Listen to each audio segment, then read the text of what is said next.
Right, ఇప్పటివరకు వార్తలు మనం చూసాం. ఈ అంశాలకు సంబంధించి విశ్లేషించడానికి మనతో పాటు బీఆర్ఎస్ సీనియర్ నాయకులు గోసుల శ్రీనివాస్ గారు ఉన్నారు. నమస్తే అండి శ్రీనివాస్ గారు. అలాగే ప్రముఖ రాజకీయ విశ్లేషకులు భుజంగరావు గారు ఉన్నారు. నమస్తే అండి సార్. శ్రీనివాస్ గారు, ప్రధానంగా రైతులకు సంబంధించి రోజు ఇంకా సమస్య పెరుగుతుంది తప్ప తగ్గట్లేదు. పెద్ద ఎత్తున రైతులు ధర్నాలు చేస్తున్నారు, రాస్తారోకులు చేస్తున్నారు. దానికి సంబంధించి మీరేమంటారు? ముందుగా మీకు అదే పెద్దలు అన్నగారికి అదేవిధంగా టీ న్యూస్ ప్రేక్షకులకు శుభోదయం. అంటే పరిపాలించే నాయకుడు ప్రజల పక్షాన లేకపోతే లేదా ప్రజా ఉద్యమాలలో నుంచి రాకపోతే ప్రజల కోసం పనిచేయకపోతే ఈరోజు రాష్ట్రం ఏ విధంగా ఉందో అదే ఉందా అనేది మనకు కనిపిస్తుంది. ఉదాహరణకు ఈరోజు రేవంత్ రెడ్డి ఎందుకంటున్నంటే కేసీఆర్ గారు బీఆర్ఎస్ ప్రభుత్వం ఉన్నప్పుడు లేదా తెలంగాణ తెచ్చుకుంటున్న దశలో రైతులను ఎట్లుండాలి, ఒకవైపు ఉద్యమం జరుగుతుంటేనే కేసీఆర్ గారు రైతులకు ఏం చేయాలి, మిగతా కులవృత్తులకు ఏం చేయాలి, ఊరును ఎట్లా బాగుపరచుకోవాలి, వ్యవస్థను ఎట్లా బాగుపరచుకోవాలి, మన ఆదాయం ఎంత, మన రాబడి ఎంత, మన ఖర్చు ఎంత అనేది చర్చించుకొని ఒక ప్రణాళిక చేసుకొని తెలంగాణ వచ్చిన తర్వాత మొదలుపెట్టడం జరిగింది. 10 ఏళ్లలో ఒకప్పుడు వరన్నం తింటే గొప్పతనం, ఒకప్పుడు 64 లక్షల మెట్రిక్ టన్నుల ధాన్యం వచ్చిన తర్వాత 1,60 లక్షల మెట్రిక్ టన్నుల ధాన్యం పైన ఉత్పత్తి ఎట్లా జరిగిందంటే ఒక ప్రణాళికబద్ధంగా రైతు కన్సర్న్డ్గా ఉండి ఆయన రైతు బిడ్డ కాబట్టి, ఈ రాష్ట్రాన్ని తెచ్చిన నాయకుడు కాబట్టి, ఈ తెలంగాణ తల్లి కన్న బిడ్డ కాబట్టి రైతుల కోసం ఒక పగడ్బందీ ప్లాన్ చేసుకొని దశల వారీగా వచ్చిన 5-6 నెలలనే 24 గంటల కరెంటు ఇచ్చిండు, ఉచిత కరెంటు. అప్పటి వరకు 3 గంటలు 4 గంటలు కరెంట్ ఇస్తే 2 పేసులు 3 పేసులకు వస్తే రైతులు వేలాది మంది రైతులు పాము కాటుకు తేలు కాటుకు కరెంటు తీగలు తెచ్చి చనిపోయిన చరిత్ర ఉంది. కానీ వచ్చిన వెంటనే కరెంట్ ఇచ్చి, అదేవిధంగా ఈ దేశంలో ప్రపంచంలో ఎక్కడ కూడా రైతుకు పెట్టుబడి అనేది ఉండదు. ఎందుకంటే ఎంటర్ప్రైనరు స్మాల్ స్కేల్ వాళ్ళకు ఇంకోలకు ఇస్తారు తప్ప ఈ దేశంలో ఎప్పుడు కూడా రైతుల కోసం ఆలోచించలే. రైతుకు మొట్టమొదటిసారి పెట్టుబడి ఇచ్చి ఆ పెట్టుబడి ద్వారా నువ్వు పనిచేసి ఆ పని ద్వారా వచ్చిన ఏదైతే ఉత్పత్తి ఉందో ఆ ఉత్పత్తి అమ్మకానికి సపోర్ట్ చేసి, అంటే నేను ఎందుకంటున్నా అంటే ఇంత గొప్పగా ఆలోచించి నీకు నాణ్యమైన కరెంట్ ఇచ్చి, నీకు పెట్టుబడి సాయం ఇచ్చి, నీకు టైంలో యూరియా బస్తాలు ఇచ్చి, ఇది అంతా జరిగిన తర్వాత నీకు నీళ్ళు ఇచ్చి, నీకు మిషను కాకతీయ ద్వారా చెరువులను పూటిగా తీసి నీకు గ్రౌండ్ వాటర్ను పెంచి నీకు పంటను ఉత్పత్తి చేసి ఆ ఉత్పత్తి వచ్చిన పంటను ప్రభుత్వమే గత 10 ఏళ్ళు బీఆర్ఎస్ పార్టీ అద్భుతంగా ప్రభుత్వమే కొని ఆ ప్రభుత్వమే పైసలు ఇచ్చుడు కాదు బ్యాంకులలో అకౌంట్ వేసింది. నాకు మా తాతగారు వ్యవసాయం చేసేది సురేష్ గారు, మేము అమ్మితే మేము కేసంద్రం మార్కెట్లో అమ్మితే 15 రోజులకు 20 రోజులకు పైసలు వచ్చేది, చిట్టీలు రాసిచ్చేది. ఆ చిట్టీలు గుడ్డపేగులల్లో కట్టుకొని దాచిపెట్టుకునేది. ఆ చిట్టి పట్టుకొని మళ్ళీ సేటు దగ్గరికి 15 రోజులకు 20 రోజులకు పోతే వాళ్ళు పైసలు ఇచ్చేది. కానీ ఈరోజు కేసీఆర్ వచ్చిన తర్వాత ఉమ్మడి ఆంధ్రప్రదేశ్లో అట్లుంటే తెలంగాణ తెచ్చుకున్న తర్వాత కేసీఆర్ పంట అమ్మిన వెంటనే కాంట అయిన వెంటనే ఎమ్మటే నీకు అకౌంట్లో పడ్డాయి. ఎక్కడ అయ్యేది కాంట? అంతకుముందు పొద్దుగాల 4 గంటలు లేచి 3 గంటలు లేచి బస్తాలు నింపుకొని మార్కెట్కు పోయేది. ఇప్పుడు కాంట ఆడికే వచ్చి అక్కడనే కొని అక్కడనే నీ అకౌంట్లో డబ్బులు పడేది. గొప్ప ఆలోచన ఎవరు చేసిండ్రు? కేసీఆర్ గారు. ఈ 10 సంవత్సరాలు చేసిన ప్రాక్టీస్ను ఈ దరిద్రుడు ఇప్పుడు చేయడానికి ఏం ప్రాబ్లం అంటున్నా నేను. అదే గవర్నమెంట్ వ్యవస్థ కదా, అదే కాంటాలు కదా. ఒక ప్రాక్టీస్ ప్రభుత్వంలో చేసిన తర్వాత వచ్చినాక అదే ప్రాక్టీస్ చేయడానికి ఏమి ఇబ్బంది? గత 9 ఏళ్ళు అద్భుతంగా మక్కలు కొన్నారు. ప్రతి ఉత్పత్తి చేసిన ప్రతి ధాన్యాన్ని రైతు దగ్గర కొన్న ప్రభుత్వం బీఆర్ఎస్ ప్రభుత్వం కేసీఆర్ గారి నాయకత్వంలో. అదే కంటిన్యూటీలో నువ్వు ఎందుకు కొనలేకపోతున్నావు అంటే నీకు ప్రజలపైన కన్సర్న్ లేదు, రైతులపైన బాధ్యత లేదు. అబద్ధాలు చెప్పినవు, మోసాలు చెప్పినవు, 2000కు 4000 అన్నావు, 4000కు 10,000 అన్నావు. అరేక్ మాల్ చిట్టి పాట పాడినట్టు పాడి ఈరోజు ప్రజలను మోసం చేసి వచ్చినావు. ఈరోజు నీకు మక్కలు ఎట్లా కొనాలో తెలియదు, అదేవిధంగా వడ్లు ఎట్లా కొనాలో తెలియదు, పెసలు ఎట్లా కొనాలో తెలియదు, నువ్వులు ఎక్కడ కొనాలో తెలియదు. ఎందుకు తెలియదు అంటే నీకు కన్సర్న్ లేదు. పోనీ అధికారులన్నా చేయాలి కదా. ఎంత ఘోరం అంటే బాధ అనిపిస్తుంది. కళ్ళల్లో తడుస్తుంటే అందరూ కేటీఆర్ గారు హరీష్ రావు గారు కళ్ళల్లో పంటి పోతుంటే దుఃఖం వస్తుంది. 3 నెలలు 4 నెలలు బురదల నుంచి పనిచేసి నీకు ఆ పంటను ఉత్పత్తి చేసి ఆడ పెడితే నువ్వు కళ్ళంలో పోసుకొని కూర్చుంటే ఎండ ఎట్లా కొడుతుంది? ఈరోజు ఎండ బయటకు వెళ్ళాలంటే కష్టమవుతుంది. ఎండకు ఆరబెట్టి ఆ ఎండలనే కూర్చుంటే చెట్టు కింద కూర్చుంటే సడన్గా గాలి ద్వారం వచ్చి వర్షం పడితే ఏడ దాచిపెట్టాలి? అడవిలో పోసుకున్న ఒడ్లు కదా, అడవిలో పోసుకున్న బండ మీద పోసుకున్న నీకు కల్లాలు అవి కదా, మక్కలు కదా. ఎందుకనేది ప్రభుత్వం ఏమైంది అంటే రేవంత్ రెడ్డికి రియల్ ఎస్టేట్ మీద ఉన్న భూములు ఎక్కడ దొంగతనం చేయాలి, భూములను ఎక్కడ అమ్ముకోవాలి, కోట్లు దాచుకోవాలి, ఢిల్లీకి పంపాలి, కేరళ ఎలక్షన్ పంపాలి, బెంగాల్ ఎలక్షన్ పంపాలి అనే యాస తప్ప నీకు ప్రజల దగ్గర తెలంగాణ రైతు బిడ్డలు 10 ఏళ్ళు చేసిన నిర్మాణము, ఆ నిర్మాణంలో వచ్చిన ఉత్పత్తిని ఎట్లా కొనాలో నీకు ప్రణాళిక లేదా? దరిద్రులు మీరు 60 ఏళ్ళు ఆగం చేస్తారు. మీరు ఏమైనా బాగు చేసిన 60 ఏళ్ళు నాశనం చేసి 16 పాలు చేస్తారు. 10 ఏళ్ళు కష్టపడి తెల్లందాకా పొద్దుందాకా నిలబడి రైతు బిడ్డ కేసీఆర్ గారు కలబడి తెలంగాణను తీసుకొచ్చి ఒక వ్యవసాయాన్ని నా ఇంటికి వస్తే షార్టెడ్ పట్టుకొని భిక్షాన్ని పెట్టే విధంగా ఉండాలి రైతు, కానీ రైతు ఇంకోరికి చేయి రాపోద్దు అని అంత అద్భుతంగా చేస్తే ఈరోజు నువ్వేం చేస్తున్నావు? పండిన పంటను కొనడానికి చేతనైతలేదు. ఎంత ఘోరం ఇది అంటే నేనేమంటాను, ఒకవైపు రైతు కేంద్రాలు పెట్టి ఆ రోజు రైతులు ఎక్కడ కూర్చొని మాట్లాడుకునేటోళ్ళు, చెట్టు కింద కూర్చొని మాట్లాడేటోళ్ళు, కానీ ఈ దేశంలో ఎక్కడ లేని విధంగా రైతు కేంద్రాలు పెట్టి అంటే నేనేమంటున్నా, ఇంత ప్రణాళికబద్ధంగా కేసీఆర్ గారు చేస్తే నీకు ఏం పుట్టింది రోగము? ఉన్న ఒడ్లు కొనడానికి ఏం పుట్టింది? ఎవడడ్డం వస్తున్నాడు నీకు? నీ గోదాములు ఉన్నాయి కదా, వ్యవస్థ నువ్వు కొత్త వ్యవస్థను సృష్టిస్తున్నావు అంటే అరే నీకు నాలెడ్జ్ లేదు, నీకు తెలివి లేదు, నీకు మను లేదు, మశానం లేదు అనుకోవచ్చు. ఉన్న వ్యవస్థను నువ్వు ప్రాక్టీస్ చేస్తే అయిపోతుంది కదా, కంటిన్యూటీ చేస్తే అయిపోతుంది కదా. అట్లనే గత ప్రభుత్వం ఎట్లా కొన్నది నువ్వు కూడా కొంటే అయిపోతుంది కదా. ఈరోజు బాధ్యత లేని ప్రభుత్వము, ఒక్క మంత్రి బాధ్యత రివ్యూ చేయడు. ఏ వర్గాల గురించి ఏ శాఖ మంత్రి వాళ్ళ క్యాబినెట్ మీటింగ్ తప్ప మళ్ళీ ఒక మంత్రి కూర్చొని రివ్యూ చేద్దామన్న దాఖలు ఎక్కడ కనిపించాయి నీకు? ఎందుకు కనిపించాయి అంటే ఎవరికి కూడా బాధ్యత లేదు. దాసుకో దోసుకో, ఏదో ధూమ్ అనే సినిమా ఉంది కదా, ఎవరికి దొరికినంత వాడికి దాచుకోవాలి, దోసుకోవాలి. మళ్ళీ వస్తామో రామో తెలియదు, రారని తెలుసు కాబట్టి దినదినం రామని తెలిసిన కొద్ది కూడా ఈరోజు దాచుకోవడానికి తప్ప ఈరోజు రైతుల పరిస్థితి ఏంది? ఇప్పుడు ప్రతిపక్ష పార్టీ బీఆర్ఎస్ఏ, అందు గురించి కేసీఆర్ చెప్పారు, ఈ తెలంగాణ ప్రజల వైపున తడి అంటే గొంతు తడి, గుండె తడి ఓన్లీ బీఆర్ఎస్ పార్టీకే ఉంటుంది, బీఆర్ఎస్ నాయకులకు ఉంటుంది, వేరే పార్టీలకు ఉండదు. ప్రజలమంటే ప్రేమ ఉండదు. ఎందుకంటే ఈ బీఆర్ఎస్ పార్టీ పుట్టింది, బీఆర్ఎస్ పార్టీ నాయకులు పుట్టింది, నాయకులు అయింది తెలంగాణ అస్తిత్వం నుంచి నాయకులు అయినరు. ఎక్కడో నాయకులు అయితే ఎక్కడో రాజకీయ పార్టీలో పోతే కాలే, కంప్లీట్గా ఉద్యమంలో పుట్టిన ప్రతి నాయకుడు అయింది తప్ప వేరే రాజకీయ పార్టీల రాజకీయం కోసం పుడతారు. కానీ ఇక్కడ తెలంగాణ కోసం, అందుగురించే తడి బీఆర్ఎస్ పార్టీకే ఉంటుంది, తెలంగాణ తడి. సో కాబట్టి తెలంగాణను కాపాడేది కూడా బీఆర్ఎస్. అందుగురించే ఈరోజు ప్రతిపక్ష పార్టీకి ఉన్న బీఆర్ఎస్ అన్ని రైతు బాట పోరాడు. ఏం చేసావు? డిక్లరేషన్ రేపు 6వ తారీఖు దాకా నీ వరంగల్లో డిక్లరేషన్ అక్కడనే కర్రు కాల్చి వాత పెడతారు.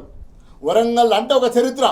వరంగల్ ఆ రోజు జనసభ ఒక డిక్లరేషన్, నువ్వు ఒక డిక్లరేషన్ అంటే ఏమనుకున్నావు? ఓట్లు దాచుకోవడానికి అనుకున్నావు. ఈరోజు అదే వరంగల్లో నిన్ను కర్రు కాల్చి వాత పెట్టే 6వ తారీఖు నాడు ఉన్నది. అందుగురించే బాధ్యతగా ఈరోజు బీఆర్ఎస్ పార్టీ వర్కింగ్ ప్రెసిడెంట్ కావచ్చు, డిప్యూటీ ఫ్లోర్ లీడర్ హరీశ్రావు కావచ్చు, అందరు ఎమ్మెల్యేలు కూడా, ఇన్ఛార్జ్ కూడా ఈరోజు కల్లాల కాడ పోయి లొల్లి పెట్టడం స్టార్ట్ అవుతుంది. కొనమని డిమాండ్ చేస్తున్నాం, అప్పీల్ చేస్తున్నాం, బదిలాడి అప్పీల్ చేసి ఇవన్నీ అయిన తర్వాత యుద్ధానికి గీత గీసి కూతకు వస్తాం. దాంట్లో నో డౌట్. ఎవరి కోసం? మా రైతుల కోసం, మా అవ్వల కోసం, మా అయ్యల కోసం, మా తమ్ముళ్ళ కోసం, మా అన్నల కోసం పొద్దున్న దాకా పనిచేస్తాం. తెలుసు కదా, మనం అందరం కూడా రైతు కుటుంబాల నుంచి వచ్చిన వాళ్ళమే. అందరం రైతు కుటుంబాల నుంచి ఎక్కడో కాడ మనకు ఆ తడి ఉంది. సో అట్లాంటి రైతు బిడ్డలను ఈరోజు ఆగం చేస్తే ఏమొస్తుంది?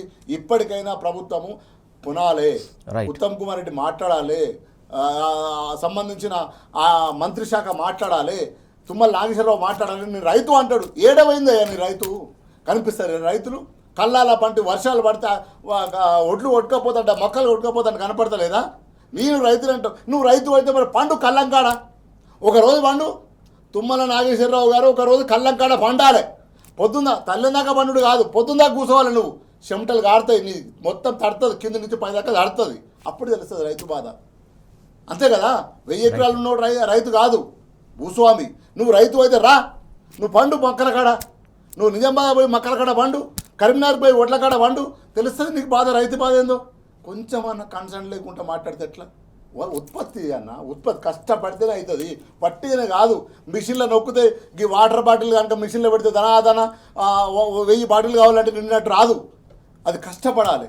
నీళ్లు, కరెంటు, పెట్టుబడి తెల్లందాకా పొద్దుందాకా పోయి మడులు నింపాలి, మడి తడారకుండా నీళ్లు పెట్టుకోవాలి, కళ్ళంకాడికి రావాలి, కొయ్యాలి, మిషన్లు తెచ్చుకోవాలి. ఇంత పని చేసి నిన్ను పంట తీసుకొచ్చి కళ్ళంకాడ పోయి కళ్ళంకాడ కూర్చుంటే నీ కాంట రాకపోయా, నువ్వు ఎందుకున్నావు, ఏం చేస్తున్నావు? కాబట్టి అందు గురించే బీఆర్ఎస్ పార్టీ రైతుల పక్షాన పోరుబాట పట్టింది. రైతుల పక్షాన రేపు వరంగల్ డిక్లరేషన్లో నువ్వు ఏమేమో చెప్పినవో, ఏమేమి అబద్ధాలు చెప్పినావో, ఏమేమి మోసాలు చెప్పినావో వరంగల్ సాక్షిగా, నీ డిక్లరేషన్ సాక్షిగా అక్కడనే నీకు కర్రు కాల్చి వాత పెడతాం. రైట్ అండి, ఖచ్చితంగా రైతులకు సంబంధించి బీఆర్ఎస్ కూడా పోరుబాట పడుతుంది. మొత్తానికి ప్రధానంగా రైతుల పక్షాన బీఆర్ఎస్ సపోర్ట్ చేస్తుంది. వారికి న్యాయం జరిగే వరకు కూడా ఖచ్చితంగా కాంగ్రెస్ సర్కార్ని ఎండగడుతూనే ఉంటుందని చెప్పేసి చెప్తున్నటువంటి అంశం. ప్రజంగారావు గారు, ప్రధానంగా చూసుకున్నట్లయితే ఇక్కడ రైతు సమస్యకు సంబంధించి మంత్రులు, ఇటు కేంద్ర మంత్రి ఒక మాట మాట్లాడతాడు, రాష్ట్ర మంత్రి ఇంకొక మాట మాట్లాడతారు. మేము కొంటున్నామంటే మేము కొంటున్నాం అంటున్నారు. కొంటే మరి రైతులు ఎందుకు రోడ్డు ఎక్కుతారు? ఇప్పుడు సిగ్గు లేదు, శరం లేదు. రైతన్నలు కంటికి పుట్టెడు ఏడుస్తున్నారు. 6 గంటల కష్టం రోడ్డు మీద పోసి, కళ్ళాల మీద పోసి, శ్రీనివాస్ గారు చెప్పినట్టు ఆ బాధ అనుభవిస్తే కానీ తెలియదు. ఒకప్పుడు కొనుగోలు ఎట్లుండేది చూసినాం. 8,700 పైచిలకు కొనుగోలు కేంద్రాలు పెట్టి రైతులు ఇబ్బంది పడకూడదు, గిట్టుబాటు ధర ఉండాలి, రైతు రాజు కావాలి, రైతు ఏడ్చే వ్యవసాయం ఉండొద్దు అనేటువంటి దాంట్లో తెలంగాణ నాగేటి సాలల్లో నా తెలంగాణ, పల్లెపల్లెలో పల్లెళ్ళు మురిసిన తెలంగాణ, అరిగోసబడ్డ తెలంగాణ, తలాపున గోదావరి వారిన నీ చెలక నీ చేను ఎడారైనటువంటి తెలంగాణ, అన్ని రకాల బాధల నుంచి విముక్తి చేయాలని కలలు. కానీ అంత విధిగా అంటే 1,30,00,000 ఎకరాల మాగాణని 2,20,00,000 సేద్యం వరకు తీసుకెళ్ళి 50 లక్షల టన్నుల ఉత్పత్తి ధాన్యం ఉన్నటువంటి దాన్ని ఇవాళ దాదాపుగా 3 కోట్ల టన్నుల ధాన్యం ఉత్పత్తి వరకు తీసుకొచ్చిన ఘనత టీఆర్ఎస్ బీఆర్ఎస్ ప్రభుత్వందే కదా, కేసీఆర్దే కదా. ఈ అవాకులు చవాకులు వెళ్ళి అడ్డమైన మాటలు మాట్లాడినటువంటి, ఇప్పుడు తలా ఒక మాట మాట్లాడే తలాతోకలేనటువంటి పిచ్చి పరిపాలన చేస్తున్న, ప్రజలను గోసపెడుతున్న, ప్రజలను ఏడిపిస్తున్న ఈ ప్రభుత్వం ఏముందండి? నిత్యం తెల్లారలేస్తే కూల్చుడు, కట్టిన 2,000 చెక్ డ్యాములు పేల్చుడు, కొంపలు కూల్చుడు, ఉన్న జనాన్ని ఆగం చేసుడు పరిస్థితి. అంటే కట్టిన ఇల్లు పెట్టిన పొయ్యి చేతికిచ్చి ప్రజలు కోరుకున్న మార్పులో నుంచి ఎంత గొప్పగా ఉంటుందో అని కలలు కన్న ప్రభుత్వం ఆశపడితే, రైతులు ఆశపడితే, ఈ ప్రభుత్వం ఆశపడ్డదానికి నెరవేర్చకపోగా హామీలను గాలికి వదిలేసి గ్యారంటీలను నటకెక్కించి వాళ్ళు పడ్డటువంటి కష్టానికి వచ్చినటువంటి పంట ఫలితం కూడా చేతికి రాకుండా అరిగోసపెట్టేటువంటి ఈ ప్రభుత్వానికి న్యాయం కాదు, ధర్మం కాదు. నీతి వాక్యాలు, ధర్మం మాటలు మాట్లాడాల్సిన అవసరం లేదు. రైతు నడుం బిగించి నడికట్టేసుకొని ఇవాళ పోరుబాట పడితే రైతు బిడ్డలు కదిలితే ఈ ప్రభుత్వం ఉంటుందా? గాలి కొట్టుకపోతుంది. 100 రాబందులు తిన్నటువంటిది 100 గొడ్లను తిన్న రాబందు ఒక్క గాలివాటను కొట్టుకపోయినట్టు రేవంత్ రెడ్డి ప్రభుత్వం నిలబడేది కాదు. ప్రజలకు నిలువెత్తు నిదర్శనంగా ఉన్నటువంటి బీఆర్ఎస్ టీఆర్ఎస్ ముందట దేనికి పనికిరానటువంటి తేలిపోయింది కదా. ఇవాళ ప్రజలు నమ్మినటువంటి ప్రజలే నమ్మి మోసపోయినాము, గోసపడుతున్నాము, కష్టపడుతున్నాము. ఏదో వస్తుంది అనుకుంటే ఏది రాకపోగా మన ఉన్న బతుకులు ఆగమైపోయినని ఏడుస్తూ ఉన్నారు కదా. నీళ్ళల్లో గోస, పంట కొనుగోలు కేంద్రాల దగ్గర గోస, షాపుల్లో లేని యూరియా కోసం యాపిల్లో ఉంటుందని ఒక తిక్కల ప్రయత్నం చేసి ఇన్ని రకాలుగా చేస్తున్న ప్రయత్నాలు కనబడుతున్నాయి కదా. ఇక మేమే కొంటున్నామని బీజేపీ కాంగ్రెస్ ఏదైతే మాట్లాడుకుంటున్నారో, ఆనాడు కేసీఆర్ గారి ప్రభుత్వము బీఆర్ఎస్ ప్రభుత్వం ఉన్ననాడు నేను సూటిగా అడుగుతున్న బీజేపీ వాళ్ళను, మీరు సచ్చిండ్రా బతికిండ్రా? సోయుందా? ఆనాడు బండి సంజయ్ గారు దండేసుకొని జనాన్ని వేసుకొని ప్రతి కొనుగోలు కేంద్రానికి పోయి కల్లాల కాడికి పోయి నానా యాగి చేసి దొమ్మిలు చేసినావు కదా, మొత్తం అసత్య ప్రచారం చేసినావు కదా, ఆగమాగం చేసినావు కదా, జనాన్ని తప్పుదోవ పట్టించినావు కదా. ఇవాళ ఏడిగిపోయింది బీజేపీ పార్టీ, ఏడిగిపోయింది 8 మంది ఎమ్మెల్యేలు, 8 మంది ఎంపీలు. 10వ తారీఖు నాడు నరేంద్ర మోడీ పర్యటన ఉన్నది. బ్రహ్మాండంగా ఈ రాష్ట్ర ప్రగతిని పరిశీలించి 1,000 కోట్ల రూపాయల ప్రారంభోత్సవాలు చేసి పోతాడు అని చెప్పి ఇక్కడ ఉన్నటువంటి 2 మంత్రులు మాట్లాడుతున్నారు. సంతోషమే. ఈ రైతుల విషయంలో రైతులకు ఉన్నటువంటి గోస, బాధ, కష్టాల్లో మీరు ఎందుకు మాట్లాడలేకపోతున్నారు? శాసన మండలిలో ఎందుకు నోరిప్పలేకపోతున్నారు? ఒకరికి ఒకరు నువ్వు పోక చెక్కతో కొట్టు నేను తమలపాకుతో కొడతా అని మీరు సహకరించుకుంటూ ప్రజల చేతుల్లో ఒక ఖాళీ ఇది పెట్టి మొత్తం ఖజానా ఖాళీ. మాకు ఉద్యోగులు ఉపాధ్యాయులు సక్కంగా లేరు, నిరుద్యోగులను మోసం చేస్తారు. ఆఖరికి ఫీజు రియంబర్స్మెంట్ తెచ్చిన దాన్ని కూడా కంటిన్యూ చేయలేక మీరు జీవో 7 తీసుకొచ్చి 14 లక్షల మంది విద్యార్థులను రోడ్డు మీద పడేస్తారు. ఎక్కడ చక్కదనం ఉందండి? ఎత్తేసిడి మొత్తుకోడు, ఎత్తేసేటోళ్ళు కాంగ్రెసే, మొత్తుకునేది కూడా కాంగ్రెసే. 2029 దాకా నేనే ముఖ్యమంత్రిని, 2034 దాకా మాదే పరిపాలన అంటే ఎవడు చెప్పిండు నీకు? ఇట్లాంటి పరిపాలన, చక్కదనం పరిపాలనకు కింద పోసేది తెలంగాణ అంటారుగా చేతిలో కూడా పోయారని. ఇక ఎవరు కూడా మీకు ఓటేస్తారనేటువంటిది కలలు కనకండి. మీరే పాతాళానికి పడిపోయినరు. 100 ఫీట్ల లోతు గొయ్యి తీసి గొయ్యిలో ఉప్పు పాత్ర వేయాలని మాట్లాడతాడు కదా రేవంత్ రెడ్డి గారు. 100 ఫీట్ల గొయ్యి ప్రజలు రెడీగా తీసి పెట్టిండ్రు, ఉప్పు సంచులు రెడీగా పెట్టిండ్రు. అందులో నూకి పాత్ర వేసి ఉప్పు పాత్ర వేయడమే ఆలస్యము, సమయం కోసం చూస్తూ ఉన్నారు. ఖచ్చితంగా ఆ రోజు వస్తుంది. ఆ రోజు వచ్చినాడు ఎవరెవరు ఏం చేయాలనో అన్ని రకాలైనటువంటి ఆలోచనలు అందరికీ ఉన్నాయి. ఇవాళ రైతు బాట, మొత్తం పొలం బాట, కల్లాల బాట బట్టి బీఆర్ఎస్ ఎందుకు కదులుతున్నది? మిగతా రాజకీయ పార్టీలు ఇది ఇక్కడ బతుకున్నాము, మేము చాలా గొప్పలము, మేమంటే మేమని అనుకునేటువంటి వాళ్ళు ఆనాడు అవాకులు చెవాకులు విమర్శలు బేస్లెస్ ఎలిగేషన్స్ చేసినప్పుడు పోటీపడి మాట్లాడిన వాళ్ళంతా ఇవాళ ఎక్కడ పోయినరండి? ఎందుకు కనబడతలేదు? ఒక్క ఎమ్మెల్సీ కోసం మూసుకొని బతుకుతున్న కోదండరాం కనబడతలేదా? విద్యా కమిషన్ అటు ఇటు కాని కమిషన్కు చైర్మన్ చేసిన ఆకునూరు మురళి కనబడతలేదా? స్వయం ప్రకటిత మేధావులు ఇంకా అలాంటి వాళ్ళు ఉన్నారు కదా, ఎక్కడ పోయినరు? మీరు సజీవంగా ఉన్నారా నిర్జీవంగా ఉన్నారా చెప్పాల్సిన అవసరం ఉంది. ఆయన అంటాడు రేవంత్ రెడ్డి గారు, ఏమంటాడు? చచ్చిన శవమట. ఆయన ఏం చదువుకున్నాడో ఎక్కడ చదువుకున్నాడో తెలియదు కానీ చచ్చిన శవం బతికిన శవం ఉంటుందా? చనిపోయిన మృతజీవినే శవం అంటారు కదా. చచ్చిన శవము పీనుగ లాంటి బీఆర్ఎస్ పార్టీకి శృంగారం ఎంత చేసినా కూడా నిలబడేది కాదు. బీఆర్ఎస్ అస్తిత్వం లేదు అని అంటాడు. నీ అస్తిత్వం ఎక్కడుంది రేవంత్ రెడ్డి గారు? నీ కాంగ్రెస్ అస్తిత్వం ఎక్కడుంది? 100 ఫీట్ల గోతిలో నీ పార్టీని పాతిపెట్టినావు కదా, అధిష్టానం మొద్దు నిద్రపోతుంది కదా. ఇన్ని రకాలుగా జరుగుతున్నటువంటి పరిస్థితిలో కూడా కళ్ళు తెరవనటువంటి సోయి లేనటువంటి స్థితిలో నీ మంత్రులు ఉన్నారు కదా. నీకింత నాకింత తలా ఇంత అనేటువంటి దోపిడీలో నిమగ్నం అయిపోయింది కదా. ఇలా లోకల్గా స్నేహితం చేస్తూ, ఢిల్లీలో స్నేహితం చేస్తూ లోకల్గా కలహించుకుంటున్నాం అనేటువంటిది కూడా లేదు. ఇక్కడ స్నేహితమే, అక్కడ స్నేహితమే. ఈ రకంగా బీజేపీ కాంగ్రెస్ మిలాఖతై ఫెవికోల్ బంధంతో ముందుకు పోతున్నారు కదా. ఇప్పటికైనా చెప్తా ఉన్నా, బీఆర్ఎస్ నాయకులారా, ఎమ్మెల్యేలారా, ఎంపీలారా, నోరు తెరవండి, మాట్లాడండి. రైతుల పక్షాన్ని ఎందుకు మాట్లాడలేకపోతున్నారు? మీకు అంతా ఎందుకు ఆ రకంగా రాజీపడి బతుకుతూ ఉన్నారో చెప్పాల్సిన అవసరం ఉంది. ఇవాళ రాజకీయ వ్యాక్యూమ్ లేదు ఇక్కడ.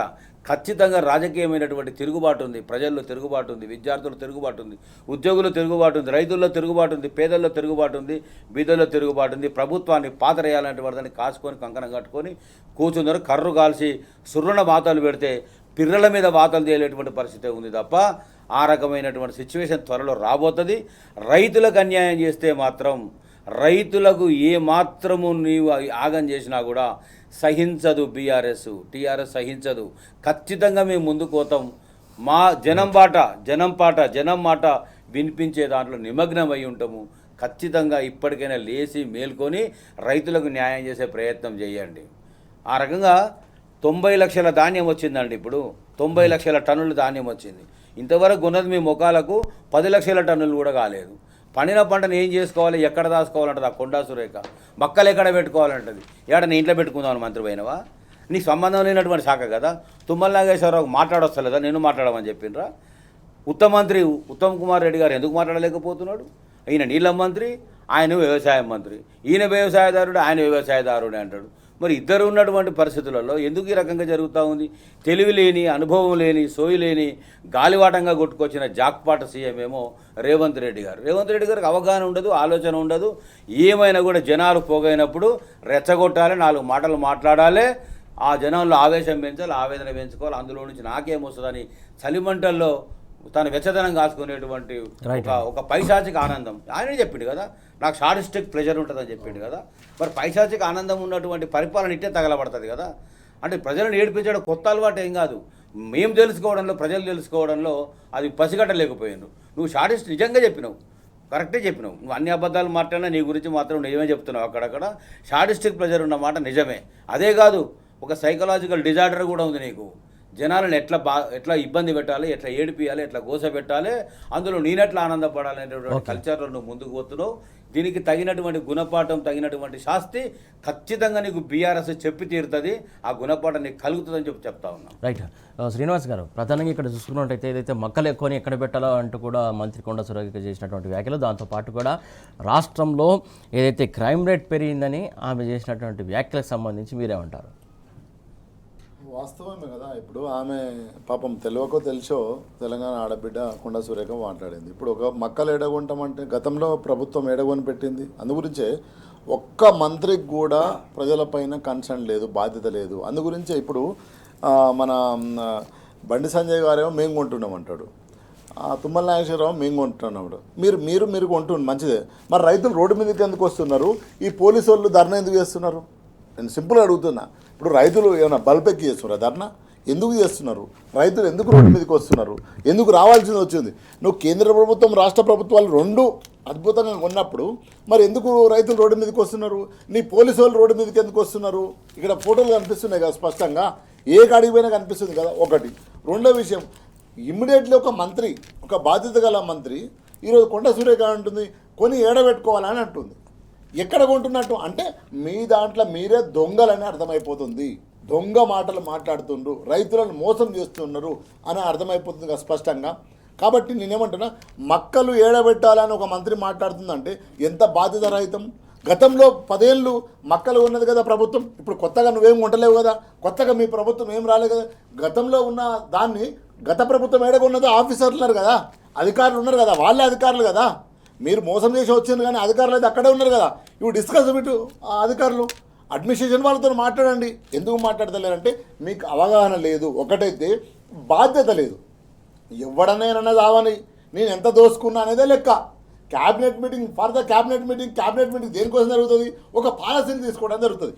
కానీ ఇప్పుడు ఏదైతే కాంగ్రెస్ క్యాబినెట్ మీటింగ్ ఎందుకు జరుగుతుందంటే నువ్వెంత పంచుకోవాలి, నువ్వెంత దోసుకున్నావు, ఇది క్యాబినెట్ చర్చ. కాబట్టి అందుగురించే ఇప్పటి వరకు ఇంత జరిగినా కూడా రేవంత్ రెడ్డి ఎందుకు రివ్యూ పెడతలేడు? ఎందుకు తుమ్మల నాగేశ్వరరావుతో కూర్చొని మాట్లాడకూడదు? ఎందుకు ఉత్తమ్ కుమార్ రెడ్డితో సివిల్ సప్లై మినిస్టర్తో కూర్చొని మాట్లాడకూడదు? ఎందుకు కేంద్ర ప్రభుత్వంతో మాట్లాడకూడదు? అంటే నీకు బాధ్యత లేదు. ఎప్పుడు ఢిల్లీ పోవాలి, ఎప్పుడు ల్యాండ్ అమ్మాలి, ఎప్పుడు భూమి అమ్మాలి, ఇది తప్ప వేరేది లేదు కదా. కాబట్టి నేనేమంటున్నా అంటే ఒక దిక్కు ఇంకో మాట అడిగారు మీరు, క్రైమ్ రేట్ పెరుగుతుందని అంటారు. ఈరోజు హోంమంత్రి ఎవరండి? హోంమంత్రి ఎవరు? హోంమంత్రి is Revanth Reddy, chief minister. విద్యాశాఖ మంత్రి ఎవరు? Chief minister. మున్సిపల్ శాఖ మంత్రి ఎవరు? Chief minister Revanth Reddy. అంటే ఎందుకు నీ దగ్గర హోం ఇవ్వడానికి కూడా చేతనైతే లేదు. ఈ హోం ఆయన దగ్గర పెట్టుకున్నట్టే ఆయన దగ్గర ఏ మంత్రిత్వ ప్రభుత్వమే ప్రజలే నాశనం అయిపోతున్నారు, ప్రభుత్వమే ఆగముంది. ఇక నీ దగ్గర ఉన్న శాఖలకు ఎక్కడ ఉంటుంది ప్రియారిటీ? పిల్లలు చనిపోతున్న నాయన గురుకులాల పాఠశాలల్లో ఒక రివ్యూ పెట్టి మాట్లాడరా సెక్రటరీలతోని, ఆ డిఈఓలతోని, ఎంఈఓలతో మాట్లాడంటే కూడా మాట్లాడకపోయా. నేనేమంటున్నంటే బాధ్యత గల వ్యక్తి ఉంటే, ఇంత పెద్ద పార్టీ అంటారు కదా, మాది 100 ఏళ్ళు 200 ఏళ్ళు 500 ఏళ్ళు భూమి పెట్టినప్పుడు మేము పుట్టామంటారు కదా. ఒక్క క్యాపబుల్ మా ఎమ్మెల్యే మీ దగ్గర లేడా హోంశాఖ ఇవ్వడానికి? ఒక్క క్యాపబుల్ ఎమ్మెల్యే లేడా విద్యాశాఖ ఉపయోగపడడానికి? ఒక్క క్యాపబుల్ ఎమ్మెల్యే లేడా? ఒక్క తెలివిగల ఎమ్మెల్యే లేడా మీ దగ్గరికి ఈ శాఖను నడిపించడానికి, ఆ విద్యాశాఖ నడిపేయడానికి, హోంశాఖ నడిపేయడానికి? ఒక్క శాఖ లేడా? శాఖలకు మంత్రులు ఉంటే రివ్యూలు జరుగుతాయి. రివ్యూలు జరిగితే అధికారులు పనిచేస్తారు. అధికారులు పనిచేస్తే ప్రజలకు లాభం జరుగుతుంది. ఎక్కడ రివ్యూలు జరుగుతున్నాయి? ఎక్కడ చర్చ చేస్తున్నావు? అంటే బాధ్యత రహితంగా ఈరోజు బీఆర్ఎస్ కాంగ్రెస్ పార్టీ నడుస్తుంది, స్పష్టంగా అర్థమైపోతుంది మనకు. కాబట్టి ఇప్పటికైనా నేనేమంటున్నానంటే మంత్రులలోనే ఇప్పుడు ఆమె ఎందుకు చెప్తుంది? వాళ్ళ బిడ్డనే మాట్లాడింది కదా, ఎవరు కొండ సురేఖ బిడ్డనే మాట్లాడింది. నా పాయింట్ బ్లాక్లో గన్ను పెట్టి బెదిరించిండు. ఎవరు బెదిరించిండు? నీ అనుచరుడు బెదిరించిండు. ఎక్కడుంది హోంశాఖ? అందు గురించి చెప్తుంది ఆమె కూడా, క్రైమ్ రేట్ పెరిగిపోతుందని. కాబట్టి ఇప్పటికైనా బాధ్యతతో పరిపాలించాలి. కాంగ్రెస్ పార్టీ ఓన్లీ మేము భూములు అమ్ముతాము, మేము ఏడ దొరికితే ఆడ అమ్ముకుంటూ పోతాము. రేవంత్ రెడ్డికి పరిపాలన మీద కాదు, ఇంతకుముందు అన్నగారు చెప్పినట్టు ఒక సైకాలో ఉన్నాడు, ఆయన ఒక సైకో ఆలోచనలో ఉన్నాడు. కాబట్టి ప్రజలు, తెలంగాణ ప్రజలు ఏదో బీహార్ ప్రజలు, యూపీ ప్రజలు నువ్వేదో చెప్తే వాళ్ళు నమ్మిపోతారని కాదు. ఒకసారి నీకు అవకాశం ఇచ్చిర్రు, నీ మాటలు మోసం చేసిన మాటలు మాకు 2,000కు 4,000కు 15,000 అంటే 20,000, 50,000 అంటే ₹1,00,000 మాఫీ, 2 లక్షల మాఫీ అంటే నమ్మి నీకు ఓటేసారు. ఈ రేపు ఏ జరిగినా కూడా నీకు తప్పకుండా తెలంగాణ సమాజ ప్రజా కోర్టులో నిన్ను ఉరిశిక్ష వేస్తారు. ఉరిశిక్షనే తెలంగాణ ప్రజా కోర్టులో తెలంగాణ ప్రజలు కాంగ్రెస్ పార్టీకి ఉరి తీస్తారు. ఇక జీవితంలో ఉరి అంటే ఇక డెడ్. కాబట్టి అంత కష్టపడుతున్నారు, అంత ఆగమవుతుండ్రు. రైట్. ప్రధానంగా ఇంకొక సమస్య చూసుకున్నట్టయితే ప్రధానంగా భుజంగరావు గారు, గ్యాస్ ధరలకు సంబంధించి చూసుకున్నట్టయితే ఒక్కసారిగా ఇంత పెద్ద మొత్తంలో పెంచడంతో ఏదైతే వాణిజ్యం సంబంధించి దాదాపు 3,300 పైచలకు పెరిగింది. వంట చేయాలన్నా, లేకుంటే వ్యాపారం చేయాలన్నా, లేకుంటే హాస్టల్ నడపాలన్నా చాలా చాలా ఇబ్బందికరంగా పరిస్థితులు నెలకొంటాయి. మూసేసే పరిస్థితి వస్తుందని చెప్పేసి వ్యాపారులు చెప్తున్నటువంటి అంశం. ప్రధానంగా ఇంత పెద్ద ఎత్తున ఎందుకు పెంచాల్సి వచ్చింది? ప్రధానంగా ఏదైతే ఇతర రాష్ట్రాలకు సంబంధించి ఓట్లు వేసుకున్న తర్వాతే ఈ నిర్ణయం తీసుకోవడం వెనుక అసలు కథ ఏంది? 5 రాష్ట్రాల ఎన్నికలు జరిగే ముందు స్పష్టంగా హామీ ఇచ్చారు, ఎలాంటి పెంపులు ఉండవు, పన్నులు పెంచము, రేట్లు పెంచము, మీ బతుకులను కోతలు కొయ్యము అని అడ్డగోలు కోతలు మాటలు మాట్లాడిన పరిస్థితి అమిత్ షా గారు, నరేంద్ర మోడీ గారు, బీజేపీ నాయకులంతా 5 రాష్ట్రాల్లో ప్రచారంలోకి వచ్చినప్పుడు ఊదరగొట్టే ఉపన్యాసాలు చాలా చేశారు. ఓట్లు డబ్బాలు పడ్డాయి, లెక్కింపు కాడికి వచ్చింది, ఈ ఆల్ ఆఫ్ సడన్గా అని అనుకుంటున్నారు చాలామంది. ఆల్ ఆఫ్ సడన్ కాదు, అది ఒక ప్లాన్డ్ ప్రోగ్రామ్. ఎప్పుడైతే పశ్చిమ ఆసియాలో యుద్ధం మొదలైందో ఆ యుద్ధాన్ని అడ్డం పెట్టుకొని అప్పుడే రేట్లు పెంచాలనేటువంటి దాంట్లో ఆలోచన చేసిన మాట వాస్తవం.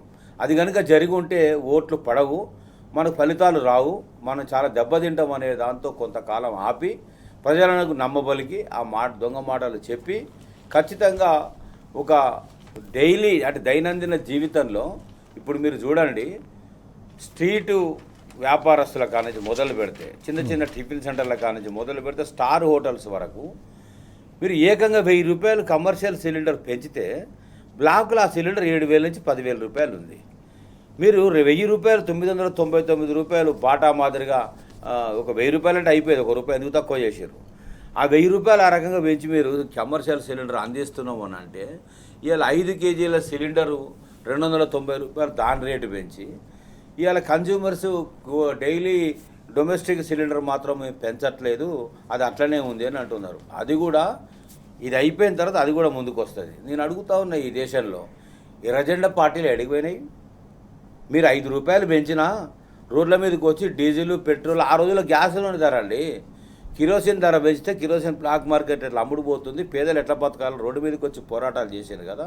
భూ పోరాటాలు జరిగినాయి, నిరుద్యోగులపైన పోరాటాలు జరిగినాయి, నిత్యం పోరాడేటువంటి పోరాటాల నుంచి పుట్టుకొచ్చిన ఉద్యోగ పార్టీలు. సరే, ఎవరు పోరాడరో పక్కకు పెడదాం. మరి మీకేమైంది? మీకేం జబ్బు వచ్చింది? దేశం లోపల బీజేపీకి అడ్డుకట్ట వేస్తున్నామని చెప్పేటువంటి వామపక్ష పార్టీలు నడుము బిగించి ముందుకు రావాలి కదా. ఇలాంటి పరిస్థితుల్లో ఇవాళ ఎక్కడుండాలి? ఎటు చూసినా కూడా ఎర్రజెండాలు కనబడాలి, ఎటు చూసినా కూడా ప్రజా పోరాటాలు కనబడాలి, ఎటు చూసినా కేంద్ర ప్రభుత్వాన్ని ఇరకాటన పెట్టేటువంటి ఉద్యమ పోరుబాట ఎటుపోయింది, ఎందుకు వదిలిపెట్టారు అని అడుగుతున్నా. అంటే వాళ్ళు పోరాటాలు మర్చిపోయినరా, పోరాటాలు చేయలేమనుకుంటున్నారా? ఇవాళ నరేంద్ర మోడీ గారు ఆపరేషన్ కగారు పేరుతోని ఒక్క విప్లవకారుడు, ఒక ప్రజా పోరాట వీరులు లేకుండా మొత్తం కూడా తుదముట్టేసిన, జల్లడ పట్టేసినాం అనే విధంగా ఇవాళ మీరు చేస్తున్న పరిస్థితి. ఇదే రేవంత్ రెడ్డి గారు చెప్పారు కదా గతంలో, నక్సలైట్లు దేశభక్తులు, నక్సలైట్లు లేరు కాబట్టే ఒంట్లో భయం లేకుండా పోయిందని పీసీసీ ప్రెసిడెంట్గా మాట్లాడిండు కదా. నిజంగానే భయం, భక్తి అనేది ఎవరికి లేదు. ప్రజల మీద భక్తి అని ఉండాలి, ప్రజలకు సేవ చేయాలనే ఆలోచన ఉండాలి. లేదు మనం వంకర టింకర పనులు చేస్తే మనకు సరి అయినటువంటి గుణపాఠం జరుగుతుంది, ఎప్పుడు ఎవరికి ఏం జరుగుతుంది అనేటువంటి భయం అని ఉండాలి. ఇటు భక్తి లేదు, సేవాభావం లేదు, అటు భయము లేదు. ప్రజలేమన్నా మీకు శాశ్వతంగా కట్టించారు అనుకుంటున్నారా? ఇంకొకటి చెప్తున్నా సురేష్ గారు, అప్కమింగ్ కంట్రీస్లో ఇండియా ఈజ్ రైజింగ్. ఇది ఇక్కడనేమో రేవంత్ రెడ్డి ఏమో తెలంగాణ రైజింగ్, తెలంగాణ యాక్చువల్గా డౌన్ ఫాలింగ్. అక్కడనేమో అప్కమింగ్ కంట్రీస్లో అసలు ఎక్కడికో వెళ్ళిపోయింది. విశ్వగురు ఈ దేశాన్ని ఎక్కడికో తీసుకెళ్ళినట్టున్నారు, ఎక్కడికో తీసుకెళ్ళలే, అగాధంలో పడేసి సమాధి చేసేటువంటి పరిస్థితిలో ఉంది. ఇవాళ ఇండియాకు ప్రపంచవ్యాప్తంగా యుఎన్ఓలో కానీ, ఇక్కడ ఉన్నటువంటి నాటోలో కానీ ఎక్కడ కూడా అన్ని రకాలైనటువంటి అవహేళనలే మిగిలినాయి తప్ప ఏమీ లేదు. ఎన్నికలు వచ్చినాయంటే సర్జికల్ స్ట్రైక్స్ తీసుకురావాలి, యుద్ధం తీసుకురావాలి, సెంటిమెంట్ రెచ్చగొట్టాలి, ఆ సెంటిమెంట్లో నుంచి లబ్ధి పొందాలి. గ్యాస్ ధరలతోని దైనందిన జీవితాలు అంటే పేదల కాడ నుంచి మొదలు పెడితే పై వరకు కూడా మెనూ రేట్లు పెరిగినాయి అడ్డగోలుగా. వాళ్ళు పెంచక తప్పని పరిస్థితి ఏర్పడ్డది దీని పెంపు వల్ల. కాబట్టి మీరు ఈ రకంగా తీసుకపోతే ఎక్కడ అప్కమింగ్ అండి? ఉన్న జీవితాలు ఆగం, వచ్చేటువంటిది దోపిడీ, ఉన్నటువంటిది ఏం లేదు. ఇక పైకి చూస్తారేమో జోలీ హై డోలీ హై బీవీ నయ్యే బచ్చే నయ్యే కమానేగా కుచ్ భీ నయ్యే. మరి ఎక్కడికి పోతుంది సంపద మొత్తము? దేశ సంపద ఎక్కడ తరలించబడుతుంది? బీజేపీ గవర్నమెంట్ సురేష్ గారు ఒక మాట చెప్పదలుచుకున్నా, 2014లో ఈ దేశంలో పవర్లోకి బీజేపీ రానంత వరకు ఉన్న అప్పెంత, ఇవాళ ఉన్నటువంటి అప్పెంత? 278 లక్షల కోట్ల అప్పు ఇవాళ బీజేపీ కేంద్ర ప్రభుత్వం చేసినటువంటి పరిస్థితి.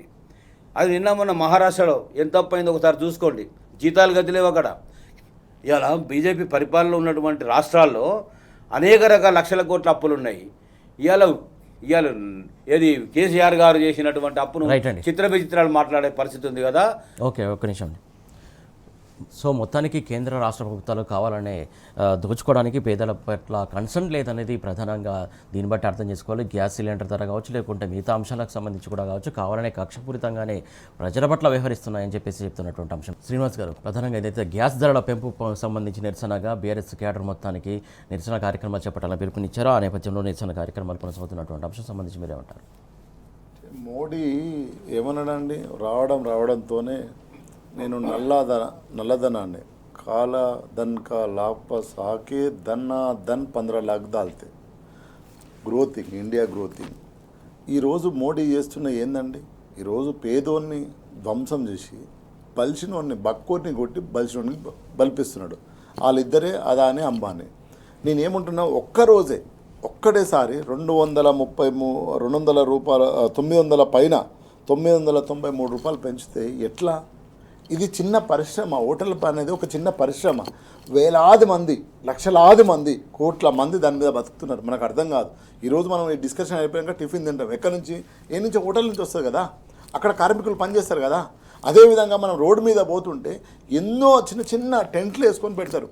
వాడికి రెంట్ కట్టుకోలేక, కిరాయి తీసుకోలేక, ఇంట్లో వండుకొని తీసుకొచ్చి వాడు ఆ రోజు 1000 రూపాయలు 2000 వస్తే బతుకుతాడు. అంటే నేనేమంటున్నా, ఒక హోటల్ ఇండస్ట్రీ చాలా పెద్ద ఇండస్ట్రీ. ఈరోజు ఈ హోటల్లో ఎక్కడైతే రేట్లు పెంచినరో ఆటోమేటిక్గా స్విగ్గీ, జొమాటో ఏదైతే ఉన్నాయో ఆ పనిచేసే కార్మికులు కూడా ఆర్డర్స్ తగ్గిపోయినాయి. నేనేమంటున్నా, ఇంత పెద్ద వ్యవస్థను ఈరోజు మోడీ నాకు ఏం లేదు, పిల్లలు లేరు, పెళ్ళం లేరు అని చెప్పి మొత్తం నేను పైసలని పట్టుకొచ్చి మొత్తం బ్లాక్ మనీ అంతా పట్టుకొచ్చి అందరి అకౌంట్లో 15 లక్షలు వేసి పడేస్తా. ఏడబోయింది నాయన, అది గంగల పోని. కనీసం ఈ గ్యాస్ రేటు పంచకుండా ఉండాలి కదా. నిత్య అవసరము. మనం ఇంట్లో నుంచి బెడ్ మీద లేవుగానే ఏం చేస్తాం? ఇన్ని నీళ్ళు తాగినాక ఇంత ఛాయ్ తాగుతాం, అంతేనా? ఇంత ఛాయ్ తాగాలంటే ఏం ముట్టాలి? పొయ్యి ముట్టియాలి కదా. పొయ్యి ముట్టియాలంటే అలా గ్యాస్ ఉండాలి కదా. సో ఈరోజు కట్టెల రేట్లు కూడా ఇక్కడ ఒక భువనగిరి నుంచి ఒక మాట్లాడిండు, 6 రూపాయలకు ఉన్న కిలో కట్టెలు డైరెక్ట్ 15 రూపాయలకు పోయింది. ఆ కట్టెలు కూడా పెరిగిపోయినాయి. అంటే నేనేమంటున్నా, ఈరోజు కేంద్ర ప్రభుత్వం, ఈరోజు 8 మంది ఎంపీలు ఏం చేస్తున్నారండి? మీరు ఏం మాట్లాడాలి? ఒకవైపు తెలంగాణ ఆత్మగౌరవాన్ని పక్కన ఉన్న రాష్ట్ర బోర్డు మాట్లాడితే మీరు మాట్లాడరైతే మీకు సిగ్గు లేదు, ఏం లేదు. అనని మాదేం పోయింది, మాకేమైంది, మీరు తెలంగాణ పుట్టనంటే మాట ఉంటుంది. ఈరోజు గ్యాస్ ధర పెరిగితే మీరు మాట్లాడాలి కదా. మిమ్మల్ని ఎందుకు పంపించారు హౌస్కు? మీరు మా సమస్యలను మాట్లాడమని కదా పార్లమెంట్లో. ఏం చేస్తున్నావు? గుండు పోతే గుండు, బండి పోతే బండు. 2 మంత్రులు ఉన్నారు కదా, ఒక సహాయ మంత్రి, ఓనా డైరెక్ట్ మంత్రి. ఏం చేస్తున్నారు కిషన్ రెడ్డి గారు? ఏం చేస్తున్నారు బండి సంజయ్ గారు? ఈ దేవుళ్ళతో రాజకీయాలు తప్ప ఈరోజు పొట్ట గడవని, ఈరోజు చిన్న హోటళ్ళు పెట్టుకొని హోటళ్ళల్లో పనిచేసేటోళ్ళు, కాయగూరలు కట్ చేసేటోళ్ళు, ఈరోజు మంచిర్యాలలో ఒక దావతులు బంద్ అయితే, ఒక దావత్ నడిచండి 100 మంది ఆడ కార్మికులు ఉంటారు. ఉల్లిగడ్డ కట్ చేసేటోళ్ళు, కూరగాయలు కట్ చేసేటోళ్ళు, రైతుల నుంచి ఉల్లిగడ్డ కొనేటోడు, ఎల్లిగడ్డ కొనేటోడు, ఇదంతా ఒక వ్యవస్థ. ఈరోజు నువ్వు గ్యాస్ ధర పెంచడం వల్ల మొత్తం వ్యవస్థ మీద పడ్డది, వేటు బరువు పడ్డది. ఈరోజు ఎటువైపు తీసుకుపోతున్నారు మీరు? ఎందుకు పెంచాల్సి వచ్చింది? ఎవరి కోసం పెంచుతున్నారు? ఎవరి ప్రైవేట్ అంటే మళ్ళీ అదాని, అంబానీ వాళ్ళని బలచడం కోసమా? అంటే స్పష్టంగా ఈరోజు మోడీ ప్రభుత్వం, బీజేపీ ప్రభుత్వం బక్కోన్ని, బక్కవాన్ని కొట్టి బలిసినోడిని బలిపిస్తున్నావు నువ్వు. ఎవరైతే ఉన్నాడో ఆ ఇద్దరే ఈ దేశంలో. ఒకవైపు ఎంత ఘోరం అంటే సురేష్ గారు కరోనాలో అంత కడుపు పట్టుకొని దేశ పర్యటన చేస్తుంటే ఒక్కొక్కడు ఇళ్ళల్లో పోతుంటే ఎట్లా బతకాలని అనుకుంటే ఈరోజు రిలయన్స్ ఆయన మన ధీరుబాని ముఖేష్ అంబానీ ఒక్కటిసారి 1,00,000 కోట్ల ఆదాయం వచ్చింది. ఎట్లా వచ్చింది 1,00,000 కోట్ల ఆదాయము? దేశమంతా ప్రపంచమంతా ఆగమవుతుంటే పేదోడు వందలాది వేలాది కిలోమీటర్లు నా ఇంటికి పోతాను ప్రయాణం చేస్తుంటే ఒకవైపు బాధ్యతగా ఆ రోజున్న బీఆర్ఎస్ పార్టీ వాళ్ళందరికీ బాధ్యత తీసుకొని ట్రైన్లలో ఎక్కించి వాళ్ళ ఊళ్ళలో పంపుతుంటే ముఖేష్ అంబానీకి 1,00,000 కోట్ల ఆదాయం వచ్చింది. ఎట్లొస్తుంది అంటే స్పష్టంగా ఈరోజు మోడీ ఆ ఇద్దరి జీతగాళ్ళ కోసం పనిచేస్తున్నాడు, వాళ్ళను బలవడానికి కోసం పనిచేస్తాడు. గ్యాస్ కంపెనీలు ఎక్కడున్నాయి, గ్యాస్ ఎవరి కంట్రోల్ ఉంది, ఏ బ్లాక్లో నడుస్తుంది, ఇది పేదవాడి మీద ధ్వంసం చేయడమే, పేదవాడి జీవితం మీద ధ్వంసం చేయడమే. నా 5 కోట్ల ఉద్యోగాలు చేస్తున్నావు కదా, నువ్వు 5 కోట్ల ఉద్యోగాలు గంగల పోని. కనీసము ఆ హోటళ్ళు చిన్న చిన్న హోటళ్ళు పెట్టుకొని గా పూరీలో గా ఇడ్లీలో గా మధ్యాహ్నం భోజనాలు వండుకొని ఇన్ని డేకిసలలో వండుకొని తెచ్చిపెట్టుకొని వాళ్ళు ఒక 1,000 రూపాయలు 2,000 తప్పుకొని పిల్లలను బతికించుకుంటారు. వాళ్ళని బతకనివ్వండి. ఇంతగానో 993 రూపాయలు ఒక్కసారి పెంచితే ఇంతకుముందు అన్నగారు చెప్పినట్టు అది 3,000 పైన చిరుకుపోతే అది 7,000 బ్లాక్లు అమ్ముతుంది. హోటల్ ఇండస్ట్రీ అంటే ఒక పెద్ద వాళ్ళే కాదు, ఏదో తాజ్ కృష్ణ తాజ్ బంజారానే కాదు, చాలా చిన్న చిన్న హోటళ్ళు చాలా ఉంటాయి, అందులో పనిచేసే వాళ్ళు ఉంటారు. ఎట్లా నువ్వు నెక్స్ట్ డొమెస్టిక్ వచ్చేస్తావు ఆటోమేటిక్గా. ఎందుకంటే ఒక వీళ్ళను ఇవ్వకపోతే తిరుగుబాటు చేయకపోతే మిగతా నెక్స్ట్ లెవెల్లో డొమెస్టిక్ ఇళ్ళ మీద పడతావు, కుటుంబాలను మీద పడతావు. సో అందుగురించే బీఆర్ఎస్ పార్టీ ఈరోజు బాధ్యతగా ప్రజల వైపున పక్షాన నిలబడి ఈరోజు పోరాటం చేయడానికి సిద్ధపడి పోరాటం చేస్తున్నాం మేము స్పష్టంగా. నువ్వు ఎందుకు పెంచుతున్నావు చెప్పు మాకు, నీకేం కష్టం వచ్చిందో చెప్పు. ఎందుకు పెంచాలి నువ్వు మా కోసం కదా. నువ్వు పెట్రోలు బ్లాక్లో అమ్ముతావి, పెట్రోలు హైక్ చేస్తేవి, ఆగమాగం చేస్తేవి. అందుగురించే కదా కేసీఆర్ అన్న ఏడున్నవి రావాలంటారు పెట్రోల్ బంక్లో ఉన్న పిల్లలు కూడా. పెట్రోల్ ఉన్నది అంటారు, అక్కడ నో స్టాక్ బోర్డు పెడతారు. ఎవరు నియంత్రించాలి? స్టేట్ నియంత్రించాలి, కేంద్ర ప్రభుత్వం నియంత్రించాలి. గ్యాస్ ధర పెరుగుతుంది, గ్యాస్ కన్జంప్షన్ అంటావు, ఆగమాగం ఆడేవాడివి. ఏం పరిపాలన జరుగుతుంది? పేదోడు ఏ ఒక్క వర్గం అన్నా ఈరోజు ఈ దేశంలో ఈ రాష్ట్రంలో సంతోషంగా ఉందా? ఒక్క వర్గం అంటే ఒక వర్గం నిరుద్యోగ వర్గం హ్యాపీగా సంతోషంగా ఉందా? లేదా ఉద్యోగమైన రిటైర్మెంట్ అయిన వాళ్ళు సంతోషంగా ఉన్నారా? కార్మికులు సంతోషంగా ఉన్నారా? కర్షకులు సంతోషంగా ఉన్నారా? కుటుంబాలు సంతోషంగా ఉన్నాయా? చివరికి చిన్న చిన్న హోటళ్ళు పెట్టుకొని బతికేటోని కూడా సంతోషంగా లేకుండా చేస్తేవి. ఈరోజు రేపు ఇళ్ళ మీద వచ్చి దాడి చేసి ఇళ్ళల్లో గ్యాస్ కూడా పెంచుతావు. మరి జీతాలు పెంచాలి కదా, ఎవరు పెంచాలి? జీతాలు పెంచినప్పుడు కదా నువ్వు గ్యాస్ పెంచాలి. జీతాలు పెంచుతున్నావు, ఎక్కడ ఇన్కమ్ ఉంది అంటే స్పష్టంగా వీళ్ళు ఇక్కడ రేవంత్ రెడ్డి అక్కడ మోడీ ఓన్లీ బలిసినోని కోసమే పనిచేస్తారనేది అర్థమైపోతుంది. తెలంగాణ సమాజం చూస్తుంది, భారతదేశ సమాజం చూస్తుంది స్పష్టంగా. ఈరోజు అందుగురించే మోడీ జూటా మాటలు. రైట్ అండి. ఈరోజు బెంగాల్ పోయి ఒక మాట మాట్లాడుతూ, కేరళ పోయి ఒక మాట మాట్లాడు, తెలంగాణకు వచ్చి రేపు వస్తున్నావు కదా మోడీ మాట్లాడు.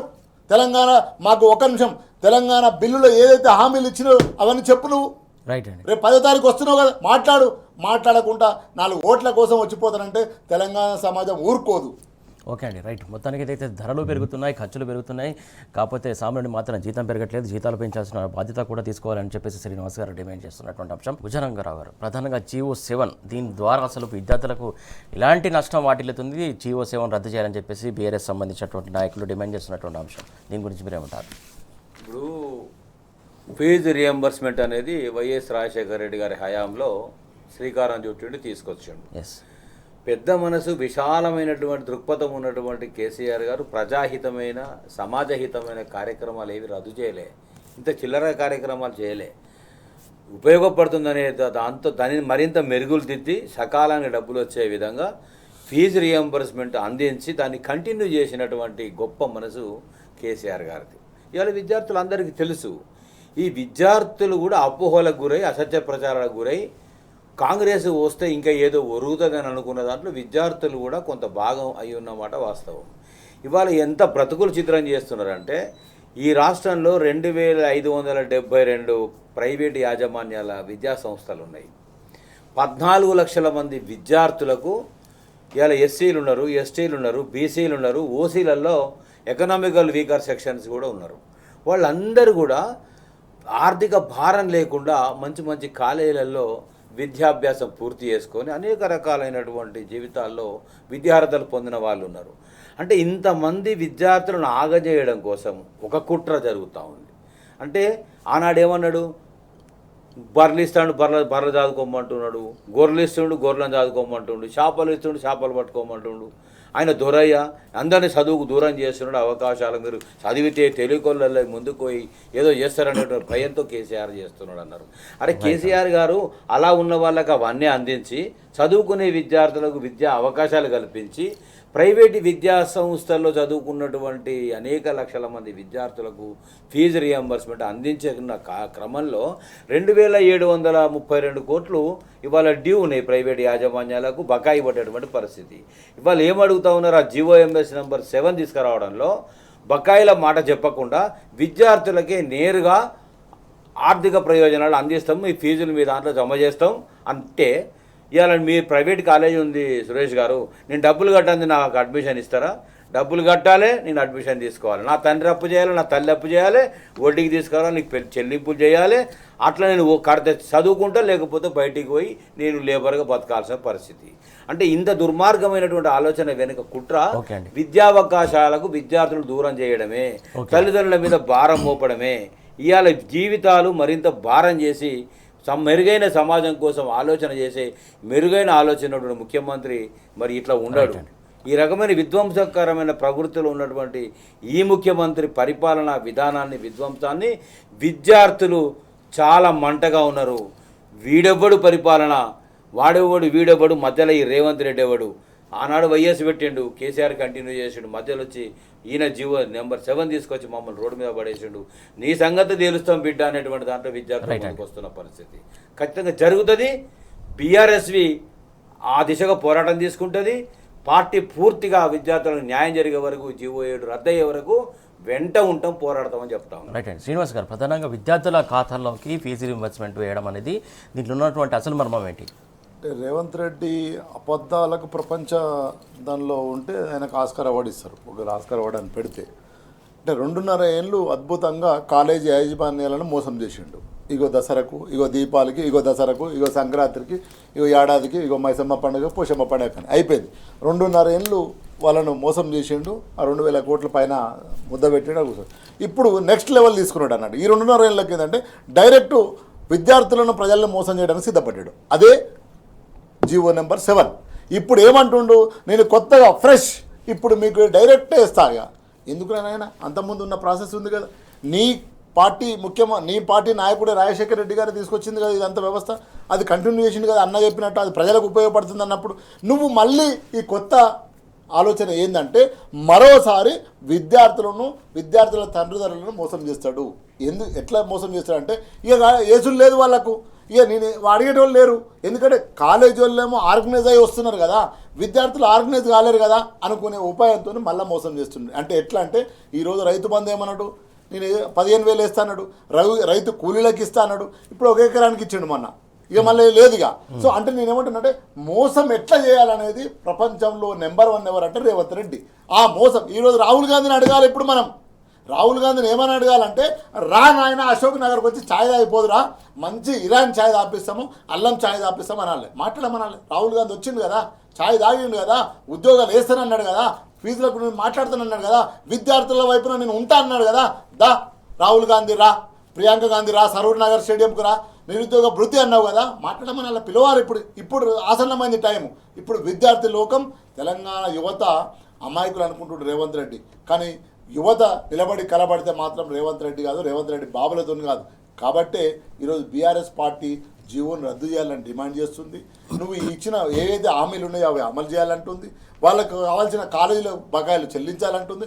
విద్యార్థులు చదువుకోవాలి. ఒకవైపు కేసీఆర్ ఏమో వేలాది గురుకులాలు పెట్టి అద్భుతంగా విద్యార్థులను నాణ్యమైన విద్య అందించి గొప్పగా తయారు చేస్తే నువ్వేమో వచ్చి విద్యార్థులను డ్రాప్ అవుట్లు చేస్తున్నావు, నువ్వు డ్రాప్ అవుట్లో ప్రయాణం చేస్తున్నారు. కాబట్టి ఈ తెలంగాణ సమాజం అంతా చూస్తున్నది, విద్యార్థులు ఒక కదులుతుంది తప్పకుండా.